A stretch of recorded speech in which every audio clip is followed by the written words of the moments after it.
Hello, everyone. Thanks for joining on this call. For those of you that are here live, some of you know me, some of you might be new to me. I am David Harris. I am an energy intuitive channeler and a transformational guide. And today I'm going to be starting a new series of doing live one on one channeled readings for people. And I have with me my friend Gabby Hickling, who is a spiritual medium, and Gabby does a lot of similar work, and we're going to be working together today. And I'm going to be doing a reading for her. Now, Gabby, could you tell us just a bit about yourself and kind of your background in this world? Absolutely. So I started off my journey very young. These gifts are gifts that I was born with. Throughout the years, I started working, not realizing I was using my gifts in middle and high school, kind of walking up to strangers and doing readings on them. And then when they would ask, "How do you know this?" I kind of would be stumped myself, like, "Well, I don't know because I don't know you." And so I would kind of bring this to the attention of my parents. And I was always told, like, "Hey, we're Christian, we don't do that." So it took for my father to go into a coma for my gifts to really fully develop to a point I couldn't shut it off anymore. And figuring out what was the cause of his passing and kind of him asking me while he was in a coma to connect the dots. Once I've done that, my credibility guiding got really high. I was found on a really popular slumber party, and I was asked to do readings on the radio, which then my following really just took off. I started working and doing case management, solving crimes and murders, solving like cold cases. I got asked to do a couple very popular, well-known streaming channels, and I moved from New York not too long ago, brought my following with me virtually, and here I am in North Carolina now, just reintroducing myself to the world in a new type of way. Well, great. That's and Gabby and I got connected through some mutual friends, and I've been to one of your events. I had a reading with you as well, which was great. Helped me figure out some things that I kind of needed some clarity on, and I appreciate you doing this. I am So, for the audience, what we're going to do here is Gabby has some specific things that she's looking for more information on, some clarity on, and kind of the way I work is I'm going into channel and I'm channeling a collective of beings that bring through a lot of information and a lot of layers about things that can relate to this life, can relate to other lifetimes. There's a mixture of very specific information and also light language. Probably many on this call are familiar with light language. The language of light is tones and syllables that basically go around the language centers of the brain and can convey extremely detailed information that would be almost impossible to explain in regular language. And light language can also bring across healing information. It can help reconfigure your energy field, can help clear your energy field, and it can balance your energy centers, your chakras, and it can help create healing. So it'll be kind of a mixture of that. So as we get into this, I know we've talked a little bit about some specific things you would like to get into.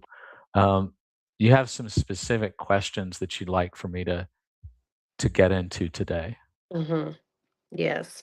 So for me, as a medium, as you probably are aware, we're not able to read ourselves, and we're also it's hard for other people to read us because either they're intimidated or there's too much energy that they're exchanging, so they can't pick up. And so for me, I'm very, very excited to see what you pick up on when it comes to my dad, as well as some relationship insight, as well as my life path. I kind of recently took a different life path, and I'm questioning things, and I want to see, am I doing what I'm supposed to be doing, whether it's career, finance, life, spiritually. I'm excited to see what your intake is on that. Okay. Okay. Great. I will go into channel. It takes me just a few breaths to kind of Mhm. get into it, and we'll start with your dad, and then we'll go into those other subject areas. And feel free to kind of chime in as we go if you're looking for clarity, more clarity on things. Absolutely.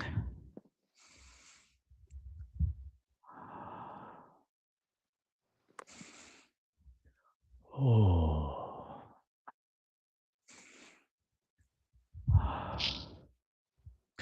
Good evening. It's great to be here with you today, Gabby. We are really glad to be here with you to help you get some clarity on some things.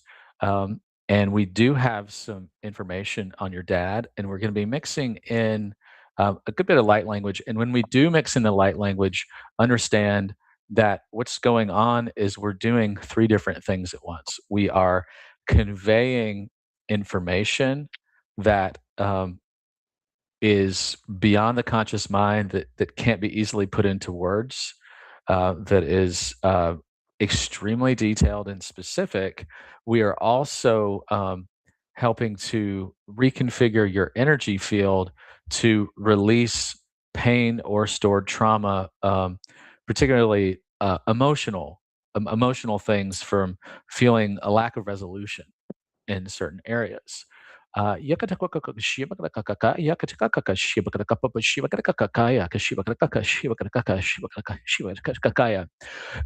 your dad, um, I know you're looking for some closure with your dad and have some questions about kind of the circumstances of his death and feeling that he um, isn't settled. Like there's not really a resolution for him. Uh, is that right I on the right. basic on track? Absolutely. So you're correct, is that he hasn't fully passed on.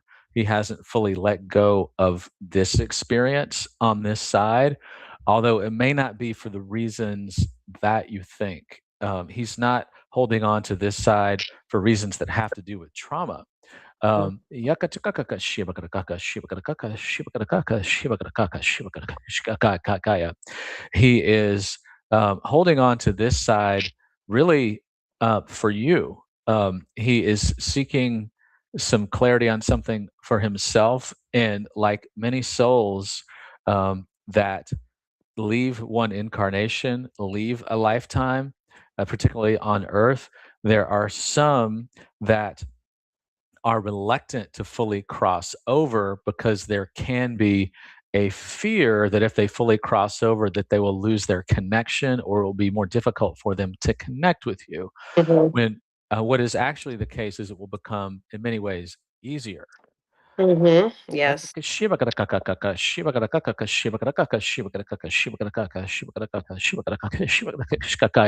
So we're going to get into some things around the circumstances of his death. There are also some things that he would like to communicate through us to you, that would be particularly helpful for you to know, that you may not have been aware of or may not have been fully aware of towards the end of his life, particularly in the last 5 years of his life. A lot of his own psychic gifts were really picking up.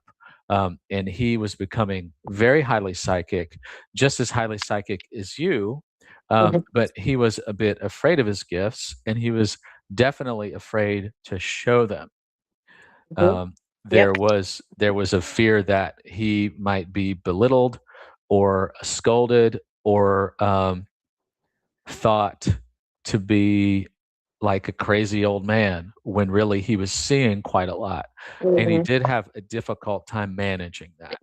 He Mhm. had a difficult time knowing how to buffer his own energy and how to set boundaries energetically. Mhm. And there's a challenge for him in articulating what he was picking up on and experiencing. And he did learn how to become extremely discerning and very finely tuned. Mhm. So all that's to say that he did have a deep level of appreciation for your own experience and your own challenges with being so psychic and what that can mean when you're in a world full of people, when you're picking up on signals from all over and learning how to filter and learning how to not take on, um, and learning how not to be drained by it. Yeah. Yep. So that was one thing that he really wanted to communicate. Um, he he was particularly concerned with those who believed that psychic gifts were a farce. That was a real concern in his life. And he did have difficulty relating to a lot of old friends towards the end of his life because he was seeing things that they weren't seeing, and he was becoming, in some cases, overwhelmed with their unresolved energy, and energetic blockages. He was a healer at heart, and he'd been a healer in many other lifetimes, before this one, and some of that was starting to come back for him, but he didn't know how to articulate it.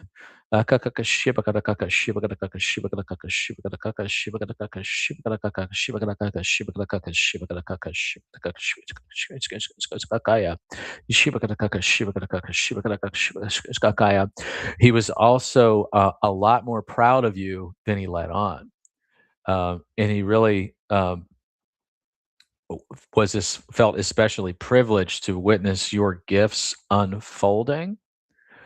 Um, and there was a part of him that wanted to share more fully his own gifts coming on, but he held back out of his own fear, and he was also very concerned to make sure he never overshadowed you. That was a thought he had in his mind, although he was not going to overshadow you. If he kind of came into his own with that, if anything, it would have helped you feel more supported, and that's a regret that he had. That's a Mhm. regret that he had. Yeah. So, when it comes to his death and getting a resolution around that, you are correct that the true the true story behind that really hasn't been presented yet. Mhm. There was nothing dark or sinister at play, at least from his perspective.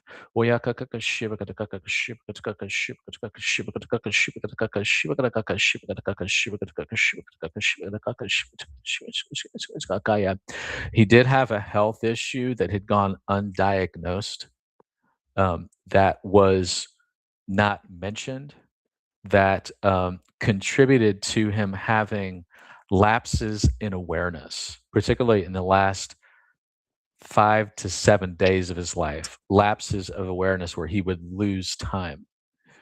He would wind up somewhere and not know how or why he got there. Mm, And if it had been diagnosed, it would have been considered dementia, but that mhm, would have been an incorrect diagnosis mhm, because in reality,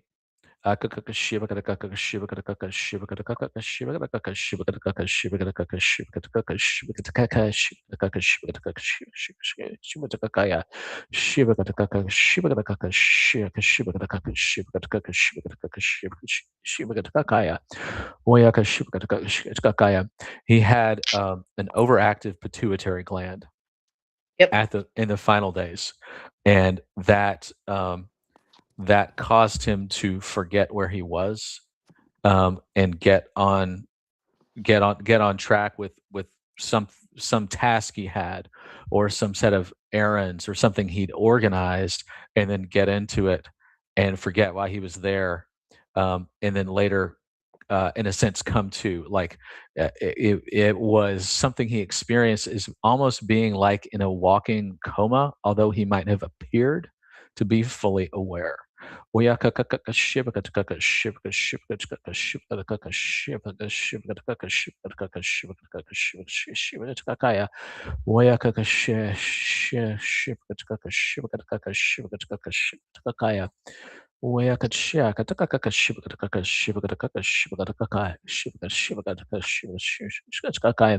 He was scared at the end. Um, he wanted to contact you, and he didn't know how to reach anyone when it got to the end. He didn't know how to reach anyone.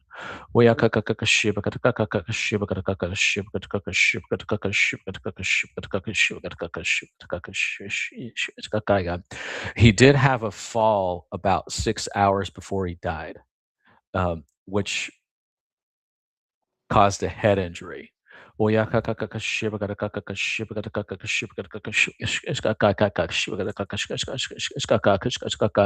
And he had a small brain bleed that was definitely treatable, Makes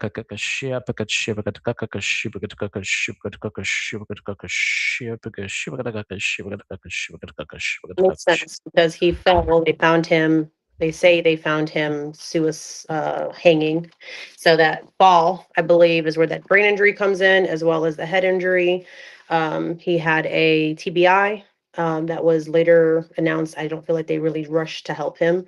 Also, I keep feeling the pull to let you know as well, his age. He was only 38 years old when this happened, and I was just turned 20. And so a lot of it too, what you're picking up on, I believe, is I always say my dad died on the day, even though they brought him back to life. Um, they resuscitated him. His body never fully came back, so his brain was at that point gone. And so when you say 6 hours, I truly believe that that fall, like his body was gone 6 hours after they resuscitated him and his fall happened. That was partially true. Um, from the point when he fell to the Hmm. point when his body, Hmm. his body died Hmm. was about 3 hours. Yep. But there was a period where his breathing was interrupted, so he had a pulmonary issue. Hmm. During that period, his breathing was interrupted, um, and so he would, it an analogy would be like extreme sleep apnea. Hmm. So he would breathe, then he might stop breathing for 45 seconds or a full minute and then breathe again. Yep. And this went on for about 3 hours. Hmm. Um, and that internal brain bleed, it did get a bit worse. Hmm. Um, and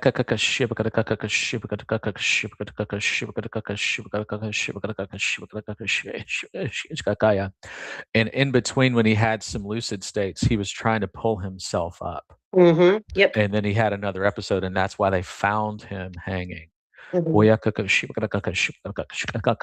Now, why he wound up in that place in the first place is because he was looking for his keys.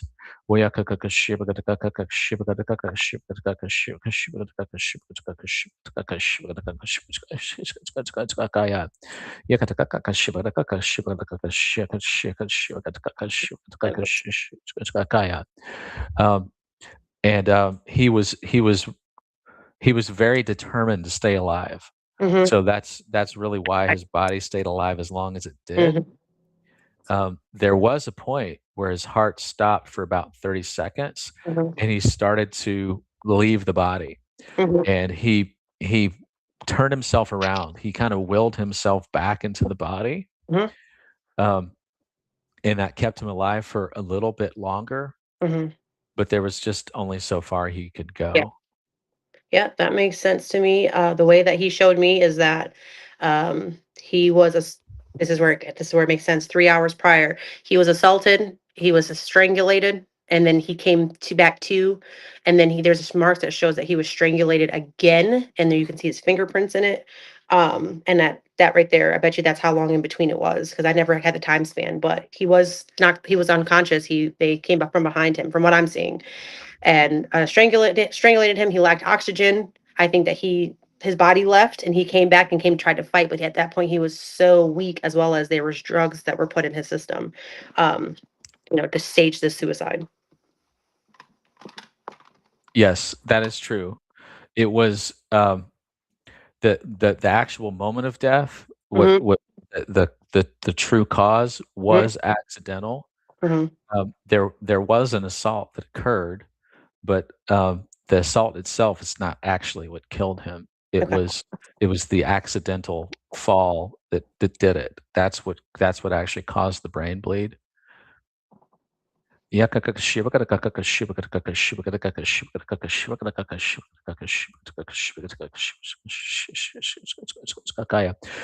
the drugs in his system, had a weird side benefit that ultimately didn't help him, but it kept his blood from coagulating quickly, which, actually allowed his brain bleed not to turn into a stroke. Mm. But it also made it much harder for him to recover, and it made it that much harder for his breathing. the pulmonary issue he was dealing with his breathing, Mhm. it was caused by the head injury. Okay. Um, and then the drugs exacerbated that. So it amplified the effects of what was already there. Gotcha.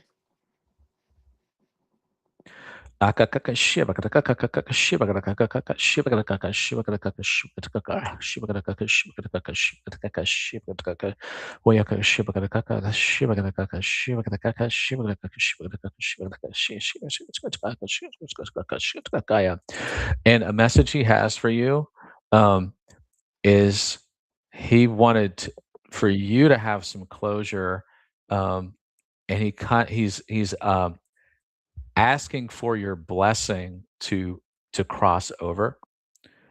Um, he's basically asking for your help, because when he does cross over, he will become a bigger presence in your life.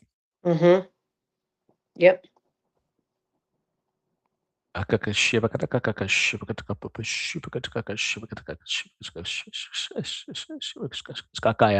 And one thing he does want to get across very clearly is that he died trying to live. Mhm. And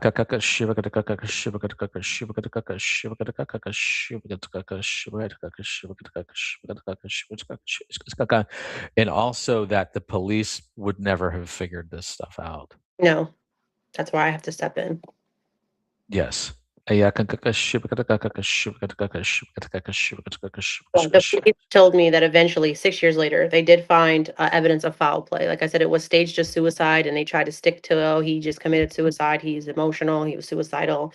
That's where I come in, and he told me when he was in the coma, like, "No, there's foul play," and he in his words, "They drugged me," and I didn't understand because I felt like he was drugged to the basement, but I think it was also drugged as in drugged by his hair. He had long locks, but also drugged. He had drugs, extra drugs of in his system of some sorts, which also, like I said, I feel like made him not as strong. Yes, that's true. Mhm, He had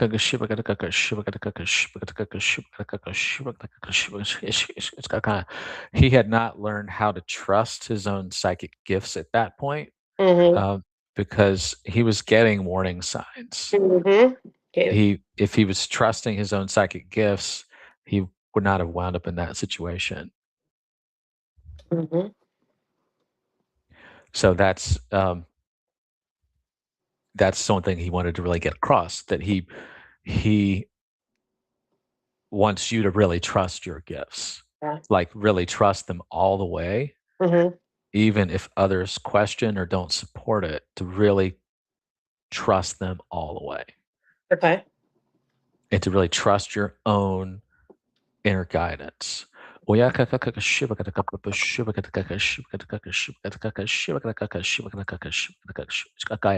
there anything else on that before we go to your next question? Well, I think that's pretty spot on for me. Are we in agreement that his death was not a suicide and it was I think That is that's where I'm trying to let go of or I need the closure on it. No one knows was it a suicide or was it exactly what I'm saying and which I've never been wrong in solving deaths, but because he's my father, people are like, "Well, it might be more emotional." Was this something that was staged by the girlfriend and the guy that he was having an affair on like he told me, who was police reported there? right. Yeah, we're seeing Um, kind of the same thing Yeah. here. Sounds good to me. That's perfect. Well, great. And so then your next question, could you remind us the next question, please? Or relationship wise, what is that looking like for me? Well, we see it as you're in a good place. You're in a space where you're really healing from some past wounds. Mhm,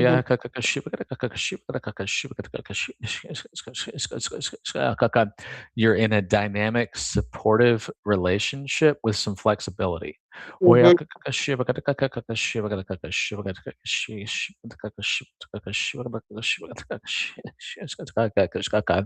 And also, you don't need to hold back for him. You don't need to hold back any part of who you are. okay, He's gonna really embrace that,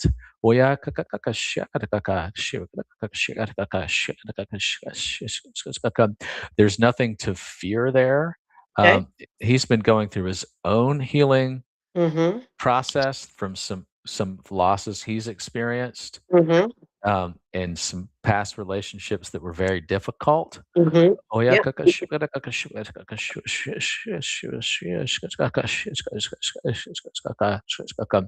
when he was in a controlling relationship. Yep. Oh yeah,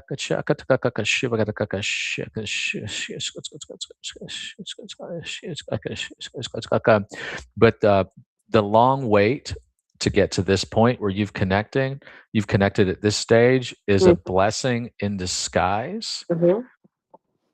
for two reasons. You're both in a more healed state, you're both in a more balanced state, and you've learned what you don't want. Yeah. Yep. But beyond that,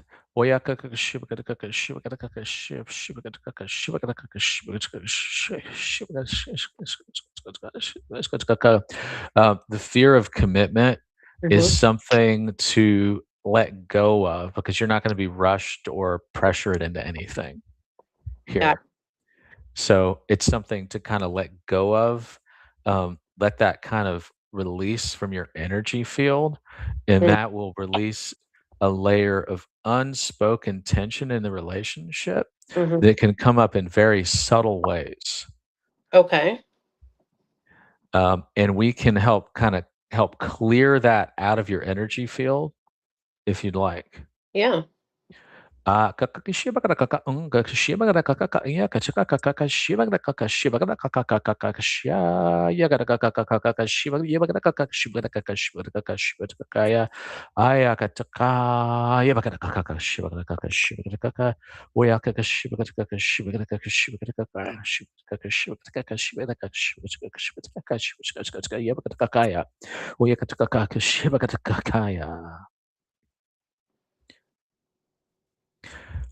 So with this, what we're really saying is to kind of take the pressure off of yourself. This Mhm. is a situation where you can, in a sense, let your hair down and just really be yourself, Mhm. and feel like you can be truly honest, and he'll be able to handle it.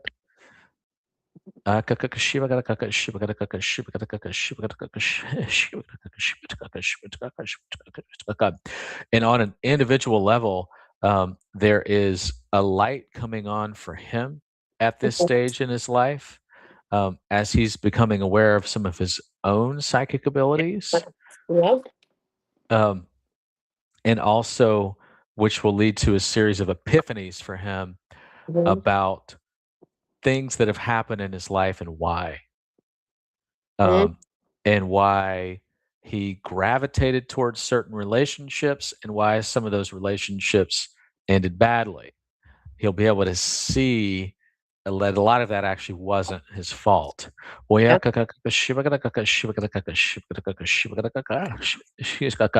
And also, a light's coming on for you in a new way. Your aura, your energy field has expanded significantly since a year ago. Yes. Yeah. It's more than doubled in size. Um,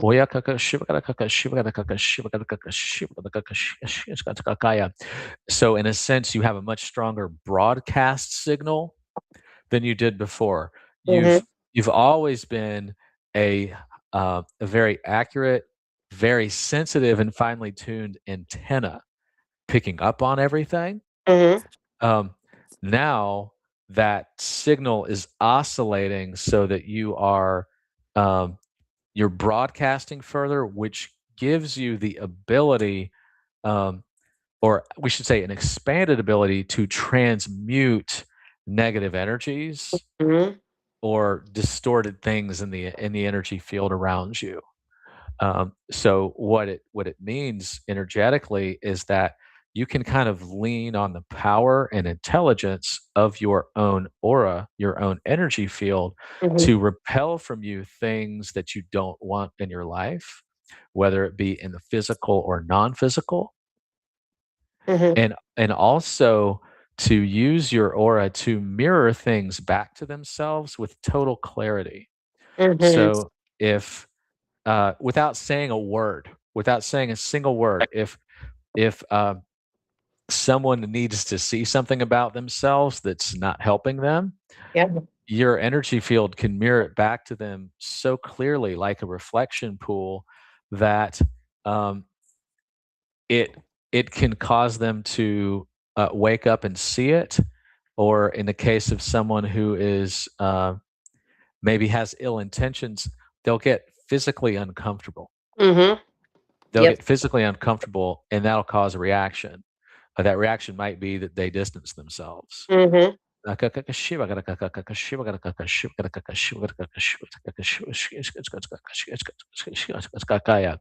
So when that happens, you can kind of smile and wink because you know what you just did. Yes. That's a signature move too, is a smile and a wink. Yes, and your kids are really picking up on this expanded energy field, Mhm. and it's really good for them. It's like it's bathing them in light and love, Mhm. um, and they are, quite powerful energetically themselves, Yep. so they're connecting with this. It's Mhm. kinda creating like a network, and then they're mirroring it back to you, which then in turn kind of feeds you. Yep.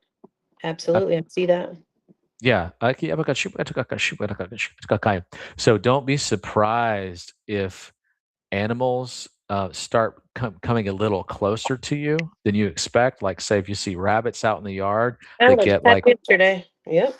get real close to you, even squirrels, um, cats in the neighborhood that don't know you, even birds in trees that are gravitating much closer to you than Mm. before.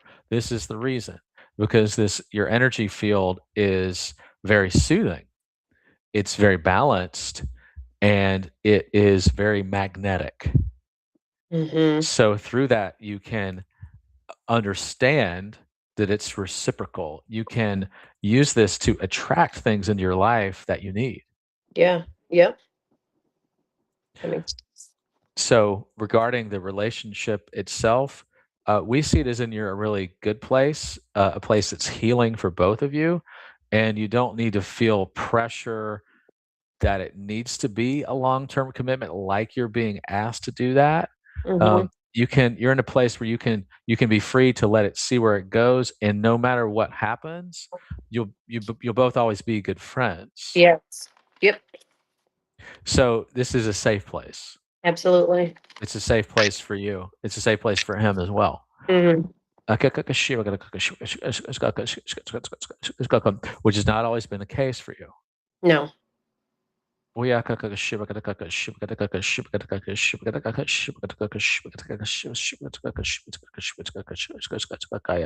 Um, he really, really wants to be of service.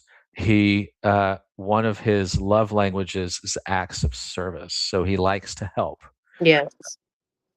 So you can ask him to do this without guilt and recognize that it is like it's allowing him to express something that he needs to express. Yep.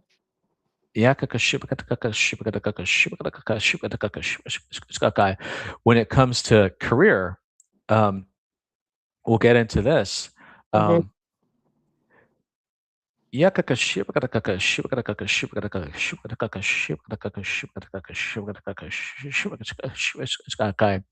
we um, we encourage you to light a fire and send out smoke signals.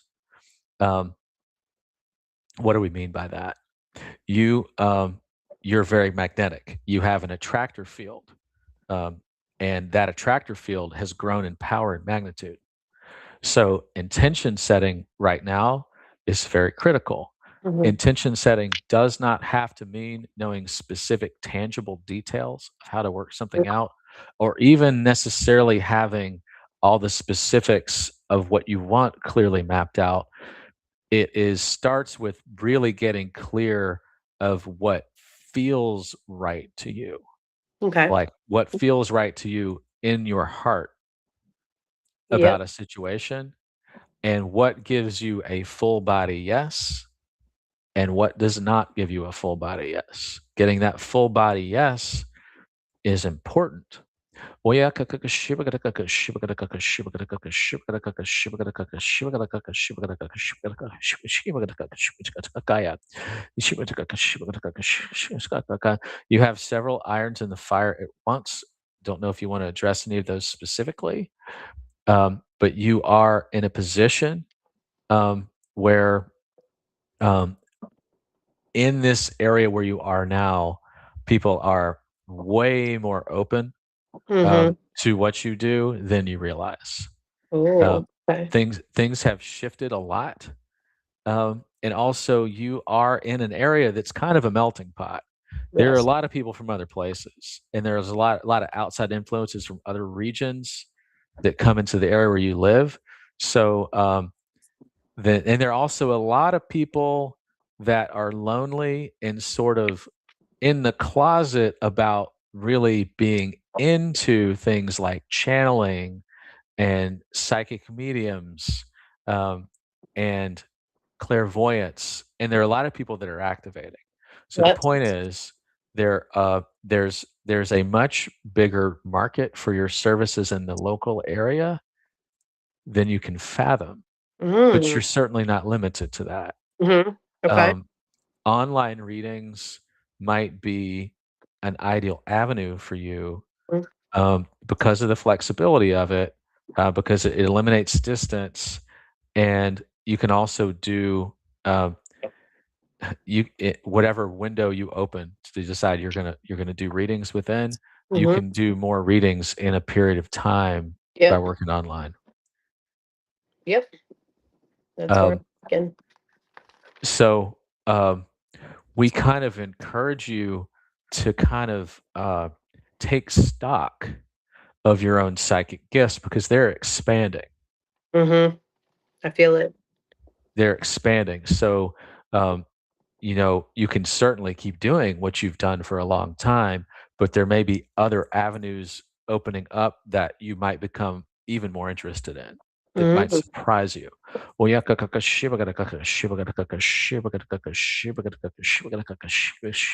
gada one area of exploration, just something to play with that could turn into something for you, Mhm. um, is this ties into working with your energy field, using your aura that's really expanding, that Mhm. influences your environment. Mhm. Um, up to this point, you've been focused on reading the energy that's coming in, Mhm. and you're extremely fine tuned at this. You're very adept at that. Well, you also could play with the idea of influencing the energy and Mhm. working with energy fields, working with the energy field around you. The idea of telekinesis. I'm sure you've probably seen people that will do things like move an object without touching it Mhm. through telekinesis, or even like bending a spoon through telekinesis, things like that. Mhm. Um, working with an idea like that is something that you'll get the hang of very quickly, Okay. and you'll figure out a use for it. In other words, it's not just a toy, not just a fun party Okay. trick. Um, that it's something you'll get a sense of how to use it, and we like that visual of telekinesis, of thinking of that visual of moving a physical object, because really you're doing this without being consciously aware of it all the time. You're moving energy, you're shifting energy, you're reconfiguring energy. So um, you can expand with the idea of shifting the energy around you and helping people shift the energy in their life or Ooh. shift a pattern energetically. Mhm. So rather than um, always just reading what's there or diagnose something that has happened, you Mhm. can influence things in the now. I You like can that. you can influence a change. I like that. So when working with energy is something you can try now. You can try as soon as you get off this call. Just envision using your hands to move energy in your immediate environment with intention. And it doesn't have to mean moving a physical object. It can be um, directing healing energy at someone, it can be when you feel something imbalanced, you're very, very sensitive to that, of using your hands to shift it, to move it out of your direction or to shift it into balance. Yeah. Yep. Okay. So to move stuck patterns. Yeah. When it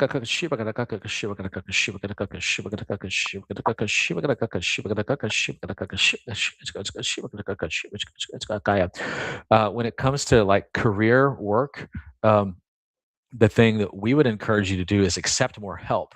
We don't mean advice. There are lots of people that like to give advice that may or may not be relevant to you because it's hard for most people to understand your specific needs. Yes. But when it comes to accepting help with tangible things, with things that relate to organization, um, then things like that's an area where accepting help could help you accelerate something, advance something quickly that could lead to more income. Ooh, okay. So, you have any specific question around that? Others you want to get into when it comes to career? What does that look like when you're saying accepting help around organization? What does that look like? It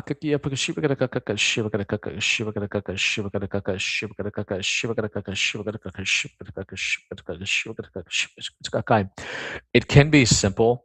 Mhm. Um, And it can come in the form of advice, but not advice that specifically relates to how you do your work or what you need.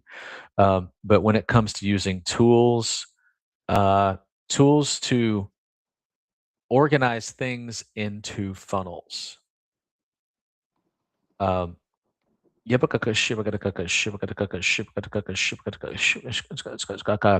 things like automatic booking tools.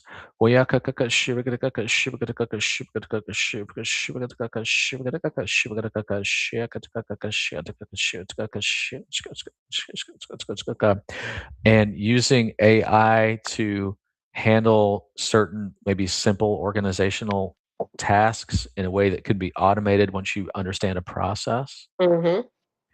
We mean things like that. In other words, um, learning some mostly technology-based tools or expanding into that, that you can use as kind of a personal assistant Yep. to create a framework, or let's just say a more expanded framework that can allow you to do more, more simply without actually spending more time doing it once you get a system in place. Yeah, that makes sense. I've been thinking of building an app that would help me with all of those things. And that app may already exist, or Yeah. there may be someone that you already know that Mhm. knows how to combine a few tools to do exactly what you need. Yep. Yeah, the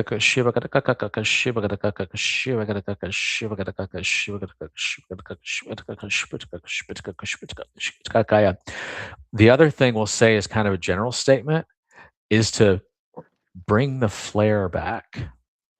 Mhm. Bring the flair back. Because this is fun for you. This is when you really connect to your sense of joy and Mhm. passion. Um, is just however that may play out to you, bringing the flair back into your work, Yep. and that helps make it feel less like a duty. Yes. Yep. So bringing the flare back is a mentality, and it works on some subconscious layers to bring the flare back. One thing that could help you bring the flare back is wearing something that feels like flare, because this is communicating to a part of you. This is Mhm. communicating to a younger part of you that did that stuff naturally. Yes. Yep. When you had less weighing on you, when you had less responsibility, um, having a bit of flair in a way that feels natural to you, it's it introduces an element of lightness to Mhm. what you do, and what you do, while very rewarding, can at times be heavy. Yes.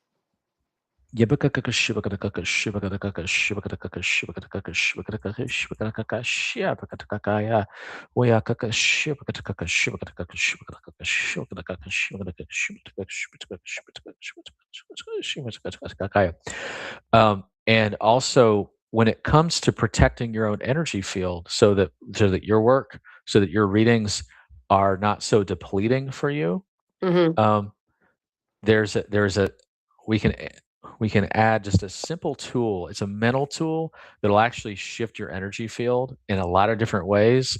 Believe it or not, it actually resets your chakras. And the Okay. tool is this. Um, think of it like your experience outside of when you're doing a reading for someone. Your own experience is like you're living in a high-rise building, and your personal dwelling, your space where you live with your family, is the top floor penthouse suite. This is where you live.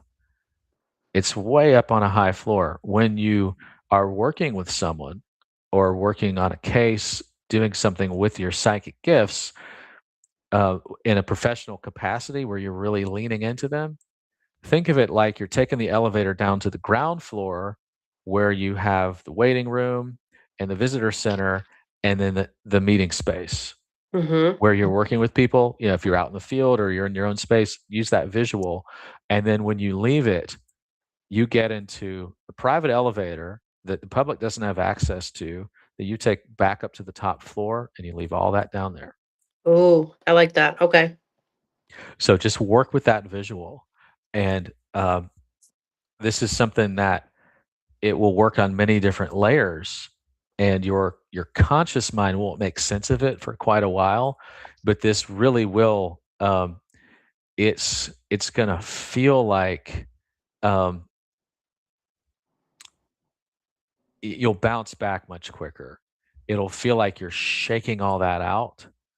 Um, if you think of it like, picture an accordion. Okay. You're when you're working on an individual, you're working on a case, you're working on a situation using your abilities, that accordion is expanded out, and that accordion is sucking in air, right? It's taking in information. You're taking in signals, all kinds of information of what's going on in the field around you, what you're picking up on. When you go up to that top floor, it's like you're compressing that accordion, pushing all that air out of it, and you're leaving all that behind. Mm. You're leaving Okay. it down there, and you're taking the accordion with you. You get up to the top floor to your penthouse suite. You expand that accordion again and breathe in your own fresh air and your own energetic environment. Yeah, that makes sense. And it'll perform a reset. It actually will reset and rebalance all 12 of your chakras. And when you are working with people, there are two that are heavily, heavily involved. That's your third eye and your throat. Mhm. And it'll do something else beyond that that's unique for that. And something about that visual also, it performs a reset and it helps you reground, Mhm. which Mhm. is important. That'll help you recover faster, and you will find working in sessions and in cases to be a lot less depleting. Yeah, I like that a lot. It'll bring more of the joy back into it. Yeah, absolutely. I love that. Have we covered everything? We sure have. That's amazing. Well, thank you very much. We're going to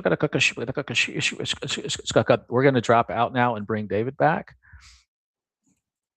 Mm. Well, thank you, Gabby. You're so welcome. Thank you. That was awesome. This has been fun. It has been fun. How are you feeling? I feel great. I love it. I do too. I feel awesome. This was very reassuring. Felt really good. So thank you so much. Well, great. Thank you. Thanks everyone for joining. Have a great evening. Yes. Bye. Bye. Later.